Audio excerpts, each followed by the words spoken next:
everybody, it's Augustine here again, talking about Panexperientialism.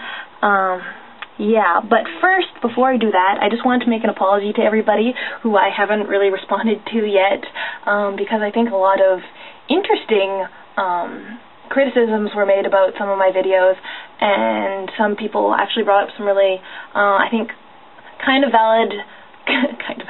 some valid points, and so I hope to address those all. So I really hope that you guys stick around to listen to some of my thoughts on what you guys have said, because I think that honestly it's really quite good. I'd like to sort of think, sort of take in all the information and think about everything before I sort of say anything. So, and I'm quite a slow person, so forgive me on that. But I hope to get back to everybody on what I consider to be the valid criticism. So, yeah, stick around for that. So, on to Panexperientialism. If you don't know what that is, I forgive you, because I totally didn't know what it was either until I was introduced to it by Thouartthat. And I'll post a link on the side so that people can know what I'm talking about. So first off, I'm going to give you guys a little bit of a definition as to what Panexperientialism is, as I understand it. So it's basically this view that matter itself is experiential. Instead of thinking that the material world, like matter and atoms and molecules and that sort of stuff, is void from all these properties of mind, Panexperientialism tries to attribute experience to the fundamental components of the mind, and basically of stuff that makes up the universe. So everything in its own right undergoes some sort of experience. Yes. So I thought this was really quite an interesting idea, because, like, as I was growing up, my dad would actually tell me when I was younger that, like, Augustine, did you know that, like, atoms and molecules, like, they're alive too? And I'd be like, oh, really? Like, I thought that it was a pretty interesting idea, and I've always sort of had this notion that the world around me, whether it was living or not, was sort of, I guess experiential is a word to use to describe it. So I really am sympathetic to this sort of view.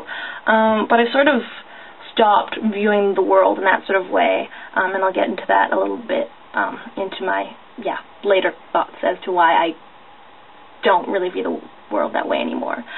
First, I wanted to read out this little section of a paper that is on the link that I have put up on the side, that I thought was kind of compelling, or not compelling, interesting.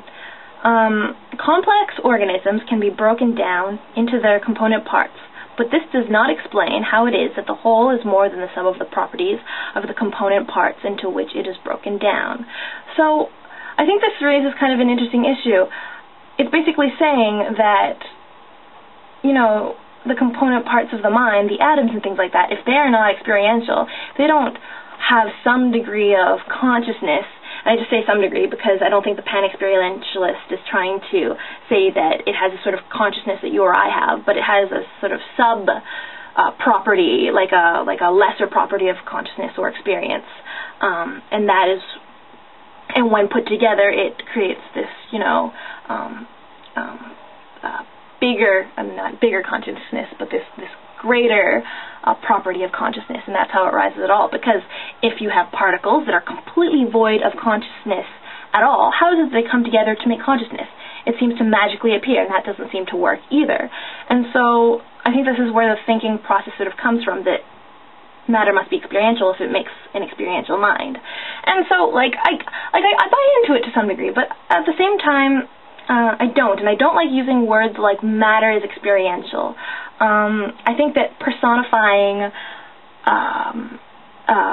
matter, it's a dangerous thing to do, because matter doesn't have the sort of experiences that we have, and so when you say experience, we have all these associations with our experiences, and I think that's a dangerous thing to do, because they're not the same sorts of experiences, and that's why I don't like to use the word experiential when we're talking about matter.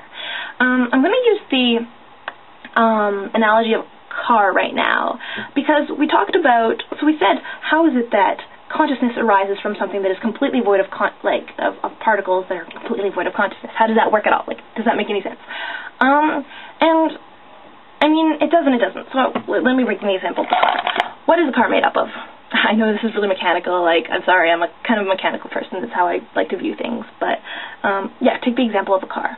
The car has a steering wheel, it has an engine, it has an exterior shell bit, it has wheels, it has seats, it has windows.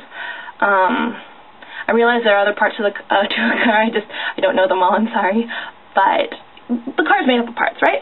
And let's isolate one of these parts, we'll say the steering wheel. So the steering wheel is part of a greater whole. Now, when we put all these parts together, what does the car do? The car drives, right? When we take one of these parts away, which is the steering wheel, as I said before, we see that the steering wheel by itself doesn't drive.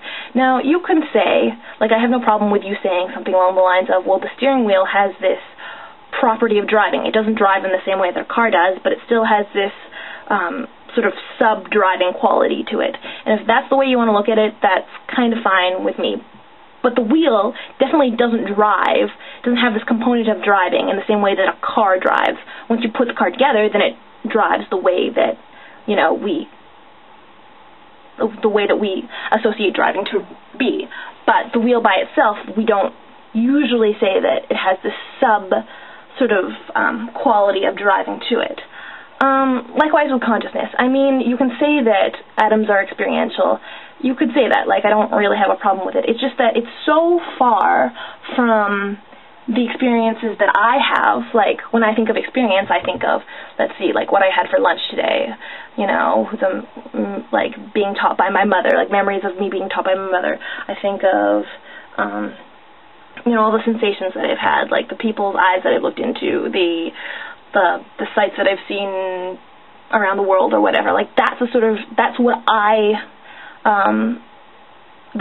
think of when I think of experience. And an atom is very far from that. It's not like it smells, it's not like it touches, it's not like it has a memory in the same way that we have memory. And so just saying that matter is experiential is a little bit problematic to me in that way, because it's not the same sort of experience. And when we start saying that it has experience, we start mixing in all these sort of human experiences into the atoms world, which isn't, like, we can't say is there, you know? And so that's why I have problems with that. I hope that everybody enjoyed this little rant. I'm going to be doing some videos later on, some of the other issues that I found to be compelling. Some people say that, you know, why aren't I agnostic as opposed to being an atheist, because it makes more sense to be an agnostic, because since God escapes testability, why don't I just suspend judgment on it altogether? And that's fair enough. But I'm not an agnostic. Like, I think it's fair criticism, but I think there are good reasons why I don't believe in a God, the sort of God that I outlined in my first two videos. And I also wanted to talk a little bit later about the shortcomings of science, or like the limitations of science, because I know that, like, I preach science to be the greatest thing in the world, and it is the greatest thing in the world, but it also has its limitations. So I'll get back to you all on that. Peace out.